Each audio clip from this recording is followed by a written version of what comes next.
எல்லாருக்கும் வணக்கம்.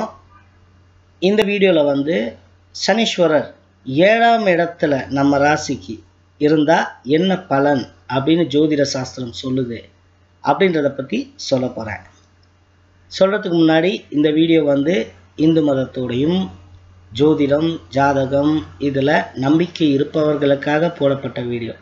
அதனால் இதிலெல்லாம் உங்களுக்கு நம்பிக்கை இல்லைன்னா இதுக்கு மேலே இந்த வீடியோவை பார்க்க வேண்டாம். சனி பெயர்ச்சி 2.5 வருஷத்துக்கு ஒரு வாட்டி மாறும். அப்படி மாறும்போது நம்ம ராசிக்கு அவர் எங்கே இருக்காருன்றதை நம்ம கண்டுபிடிச்சிக்கலாம். நம்ம ராசியிலேருந்து எத்தனாவது இடத்துல இருக்காருன்னு அப்படி கண்டுபிடிக்கும்போது 7ஆம் இடத்துல அவர் வந்தாருன்னா நம்ம ராசிக்கு இதுதான் பலன்னு ஜோதிட சாஸ்திரம் சொல்லுது. என்ன பலன்னா 4 வரி தான்.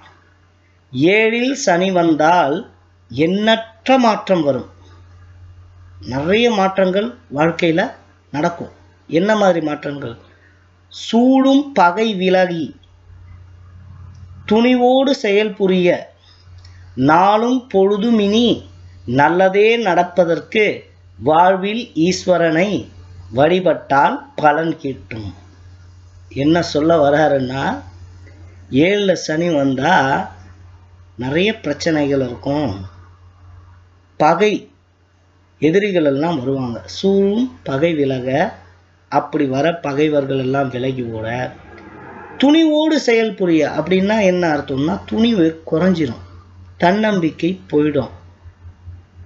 நாளும் பொழுதும் இனி ஒவ்வொரு நாளும் ஒவ்வொரு நேரமும் நல்லதே நடப்பதற்கு, எல்லாம் நல்லாவே நடக்கணும்னா வாழ்வில் ஈஸ்வரனை வழிபட்டால் பலன் கிட்டும்.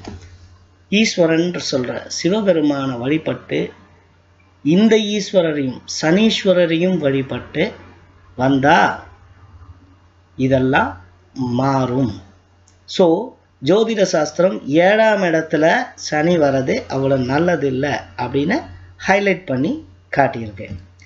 இப்போ இந்த 2014 சனி பெயர்ச்சி ஆகும்போது எந்த ராசிக்கு 7ஆம் இடத்துல வராருன்னாக்கா ரிஷப ராசிக்கு 7ஆம் இடத்துல வரார்.